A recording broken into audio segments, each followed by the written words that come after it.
فبأي آلاء ربكما تكذبان.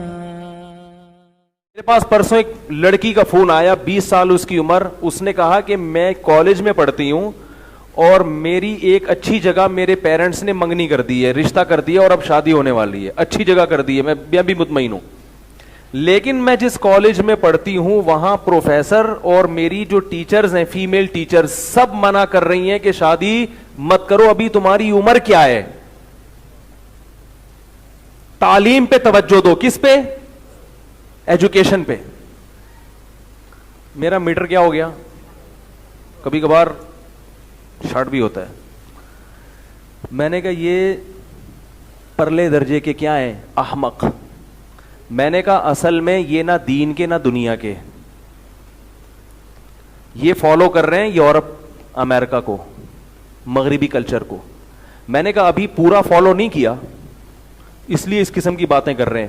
جب مکمل فالو کریں گے نا, کیونکہ ابھی پیدا مسلمان گھرانے میں ہوئے, ابھی یہ ٹریک سے ہٹ رہے ہیں. میں نے کہا اس سوچ کا انجام پتہ ہے کیا ہے؟ اگلی نسل میں جو ان کی اولادیں ہوں گی وہ کہیں گی کہ 30 سال میں بھی شادی مت کرو, ضرورت کیا ہے. میں نے کہا اس سے اگلی نسل کہے گی کہ لڑکے کی کیا ضرورت ہے, لڑکی ہے تو لڑکی سے بھی شادی کر سکتی ہے, لڑکا ہے تو لڑکے سے بھی کر سکتا ہے. میں نے کہا اس سوچ کی منزل یہ ہے, منزل. گورا بھی جو آج یہاں تک پہنچا ہے نا, وہ انہی اسٹیپ کو عبور کر کے یہاں تک پہنچا ہے. آج یورپ امریکہ میں جو میل سے شادی کو اور لڑکی کی لڑکی سے شادی کو جو الاؤ کر دیا, تو یہ ایسے نہیں ہو گیا. بے شرمی اور بے غیرتی کی پہلی سیڑھی, پھر دوسری سیڑھی, پھر تیسری, پھر چوتھی, کوئی روکنے والا تھا نہیں. تو بالآخر انجام کیا ہوا؟ ایک 50 سال کا بڈھا ایک 50 سال کے بڈھے سے شادی کر رہا ہے. ہمارے ہاں اگر ایسا ہو ہم غیرت سے مر جائیں, کسی کو منہ دکھانے کے قابل نہ رہیں, لیکن ان کے ہاں اس کو کیا کر دیا, قانونی اجازت دے دی. یہ پرلے درجے کی بے شرمی ہے. اور اس بے شرمی پر وہ جو پہنچے ہیں نا, وہ اسی سے پہنچے ہیں کہ نہیں شادی پیس ایجوکیشن. وہ کیوں منع کر رہے ہیں اس کو شادی سے پروفیسر, کہ ابھی تمہاری عمر کیا ہے, ابھی تو تم پڑھو. میں نے کہا یہ پروفیسر لوگ, ان کے پاس پیغمبروں کی تعلیمات نہیں ہے. اور پھر میں نے کہا ان کی اپنی عمریں دیکھو کم بختوں کی, 40 سال کے بڈھے ہو گئے, زندگیاں زنا کر کر کے گزرتی ہیں, خود تو تباہ ہوئے ہیں. میں نے کہا تمہیں بھی کیا کر دیں گے, برباد کر دیں گے یہ. اور میں نے کہا اپنی جو استانیاں تمہیں مشورہ دے رہی ہیں ان کو دیکھو, کم بخت 45 سال کی بڈھیاں ہو گئی. میں تھوڑا سا فارم میں آیا ہوں نا, اس لیے تھوڑا غصہ کرنے دے مجھے. خود تو تباہ ہوئے ہو, نئی نسل کو کیوں برباد کر رہے ہو بھائی. میں نے کہا 45 سال کی بڈھیاں ہو گئی یہ پڑھ پڑھ کے, مگر ان کو ابھی تک نیچرل لائف نہیں ملی. نہ ان کو شوہر کی محبت ملی, نہ ان کو اولاد کی محبت ملی, نہ بھائی بہنوں کی محبت ملی. نتیجہ یہ کہ انہوں نے پڑھ لکھ کے تو بہت نام کما لیا, مگر ان کی زندگیوں میں سکون نہیں. میں نے کہا آپ اب اس نیت سے اپنی فیمیل ٹیچر کے چہرے پر نظر ڈالیے گا, دیکھنا کہ ان کے چہروں پہ آپ کو کیا سکون نظر آ رہا ہے کہ نہیں آ رہا. پتا چلے گا کم بہت بڈھی ہو گئی ہیں, صرف کس سلسلے میں, پڑھنا ہے پڑھنا ہے پڑھنا ہے پڑھنا ہے. اب جب اتنی عمریں ہو گئی تو اب مرد لفٹ بولو بھائی نہیں ہے, کیونکہ مرد کو لڑکی میں سب سے پہلے اس کا لڑکی ہونا چاہیے. ڈاکٹر انجینئر یہ کیا ہے, یہ بات کی چیز ہے. وہ عورت سے شادی کر رہا ہے, اس کو ڈاکٹر, وہ الگ سے اوصاف ہیں کہ ڈاکٹر بھی ہے. دیکھو ہم جب قربانی کرتے ہیں, گائے لے کر آتے ہیں, پھر اس میں پہلی بات تو 4 جانور ہونے چاہیے نا, گائے, بکرا, اونٹ اور دمبا. اب آپ کو ایک باریک سا دمبا مل رہا ہے, اس کے مقابلے میں موٹا تازہ ہرن مل رہا ہے, آپ ہرن کی قربانی کر لو گے؟ بولو گے بھائی قربانی تو 4 جانوروں کی ہوتی ہے, وہ اگر دبلے بھی ملیں تو کر لوں گا. لیکن یہ سوچ کے کہ ہرن زیادہ بھرا ہوا ہے یا زیبرا زیادہ گوشت نکلے گا اس کی قربانی کر لوں, وہ محل ہی نہیں ہے قربانی کا. تو مرد کو نکاح کے لیے عورت چاہیے, اس میں عورت پنا جھلکنا چاہیے. اس کے بعد وہ دیکھتے ہیں ہاں بھائی چلو ڈاکٹر بھی ہے, انجینئر بھی ہے, اور جناب وہ اس میں اور ہاں ایکسٹرا آرڈینری کچھ چیزیں ہیں, تو پہلے عورت ہونا تو ثابت ہو اس کا. قرآن مجید میں اللہ نے کیا ارشاد فرمایا, 1 منٹ, والقواعد من النساء اللاتی لا یرجون نکاحا, فرمایا 1 منٹ میرے بھائی تھوڑا خاموش ہو جائیں ٹھیک ہے. والقواعد, آج تو کوئی بول نہیں رہا تھا, باپ حضرت نے سب کی طرف سے فرض کفایہ ادا کیا ہے, ٹھیک ہے. والقواعد من النساء اللاتی لا یرجون نکاحا, اللہ فرماتے ہیں وہ عورتیں جو عمر کے اس حصے کو پہنچ چکی ہیں کہ اب ان کو نکاح کی امیدیں ختم ہو گئی ہیں, ان پہ پردہ فرض نہیں ہے. اس کا مطلب اللہ قرآن میں بتا رہے ہیں کہ ایک عمر عورت کی ایسی بھی آتی ہے کہ اب اس کو نکاح کی امیدیں, بولو بھائی, تو عمر کی وجہ سے وہ ہوتی ہیں. اللہ نے نہیں فرمایا کہ کوئی خاتون عمر کے اس حصے کو پہنچ جائیں کہ ان کو عمر کی وجہ سے تو امید ختم ہو جائے, لیکن ایجوکیشن ان کے پاس اتنی ہو کہ پھر بھی دھڑا دھڑ ان کے رشتے آ رہے ہوں. ایسا قرآن میں اللہ نے ذکر, وہ اس لیے نہیں کہ وہ مرا ورا نہیں ہے نا, جب مرے گا تو پھر پتہ چلے گا کہ کیسے وراثت دی جاتی ہے.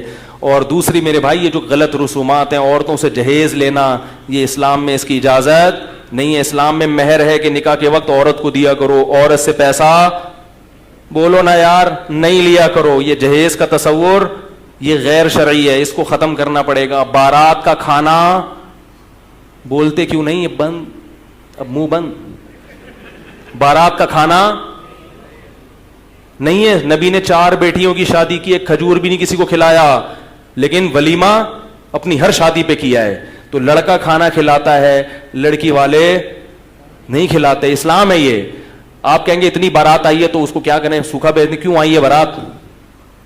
بارات ہے ہی نہیں. مسجد میں نکاح ہو, جو لوگ بیٹھے ہیں ان کو وہ لڑکے والے چھوارے ٹوفی شوفی بانٹ کے, وہ پتلی گلی سے نکلو, اور دلہن کو لینے کے لیے 1-2 افراد یا چلو 4-5 افراد آ جائیں بس کافی ہے. اگلے دن دولہا کے گھر پہ کھانا کھائیں گے سب. یہ اسلام ہے, لیکن ہم اس کو فالو ابھی تو یوں کر رہے ہیں, لیکن کریں گے نہیں, مجھے پتا ہے. ابھی میں یہاں کوئی لگا دوں نا مجلس, پھر دیکھو جتنا مجمع ہے اور لوگ آ جائیں گے, یار مجلس ہو رہی ہے. تو یہ ہے اسلام. اسی طرح جب آپ نے کنوارے لڑکے کے لیے بھی دوستیاں لگانا حرام ہے, اور شادی شدہ کے لیے زیادہ حرام.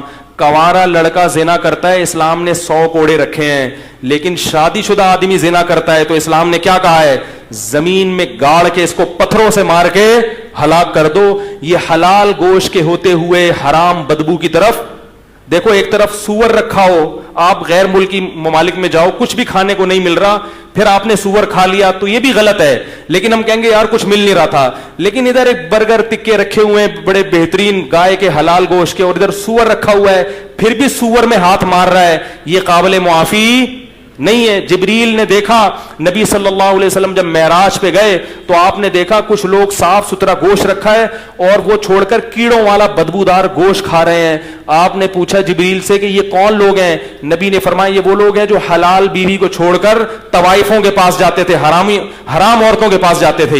یہ وہ ہیں جن کو یہ عذاب دیا جا رہا ہے. اور آپ صلی اللہ علیہ وسلم نے معراج کی رات میں دیکھا کچھ لڑکے, کچھ لڑکیاں, کچھ مرد, کچھ عورت ننگے بدن آگ میں جل رہے ہیں. ننگے بدن, مرد اور عورت ننگے اکٹھے آگ میں جل رہے ہیں. جب آگ کے شعلے اوپر جاتے تو وہ بھی اوپر جاتے. نبی نے جبریل سے پوچھا یہ کون لوگ ہیں؟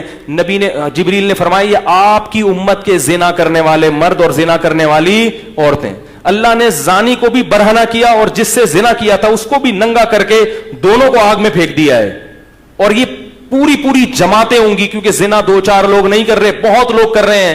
اللہ کی آگ ٹھنڈی نہیں ہے میرے بھائی, اللہ کے لیے اتنی بڑی آگ بھڑکانا کوئی مشکل نہیں ہے. لَأَمْلَأَنَّ جَهَنَّمَ مِنَ الْجِنَّةِ وَالنَّاسِ أَجْمَعِينَ. اللہ نے کہہ دیا میں جہنم کو انسان اور جنات سے بھر دوں گا, تو انہی لوگوں سے جہنم بھرے گی. زانی پہ ترس مت کھایا کرو, زانی اللہ کی نظر میں مبغوض ہے, قابل رحم نہیں ہے. اگر زانی پر اللہ کو ترس آتا تو اللہ زانی کو دنیا میں پتھروں سے مار کے ہلاک کرنے کا حکم نہ دیتے. اس سے بڑی سزا کوئی ہو نہیں سکتی. جس جرم پہ پتھر سے مار کے ہلاک کرنا اللہ نے رکھا ہو, اس جرم کو معاشرے میں پروموٹ کیا جا رہا ہے, اس جرم کو میں لوگ مبتلا ہو رہے ہیں, اس کو برا نہیں سمجھ رہے, تو بخشش نہیں ہوگی اگر ان حرام کاریوں سے توبہ نہیں کی. یہ ربیع الاول کے جلسے یا محرم کی مجلسیں یا کنڈے اور جو ہے نا دیگیں, یہ جب تک آپ اللہ کے نبی کو اور اللہ کے دین کو فالو نہیں کرو گے, یہ دیگیں آپ کو نہیں بخشوا سکتی. تو میرے بھائی میں بھی دل میں نیت کرتا ہوں, آپ بھی نیت کریں, اللہ ہمیں ان جرائم سے سچی توبہ کی توفیق نصیب فرما دے. کوشش کرو گے نہیں؟ اب موبائل میں جتنی لڑکیوں کے نمبر ہیں نا, غفار بھائی, وسیم بھائی, ستار بھائی کے نام سے, سب کیا کر دو, ڈیلیٹ مار دو. ان کو بول دو مجھ سے دوبارہ رابطے کی کوشش نہ کریں. میں شریف آدمی ہوں, اپنے بارے میں نہیں کہہ رہا, میں کیا ہوں یہ تو اللہ ہی جانتا ہے, اور یہ سب باتیں میں اپنے لیے بھی کر رہا ہوں. سب ڈیلیٹ کر دو. بولے ہم شریف لوگ ہیں, خاندانی لوگ ہیں, ہم نکاح کر کے رہنا چاہتے ہیں, کسی کی بیٹی کو عزت کے ساتھ گھر لائیں گے, بیوی بنائیں گے, اس سے اولاد ہوگی, اس طرح ہم زندگی بسر کرنے کے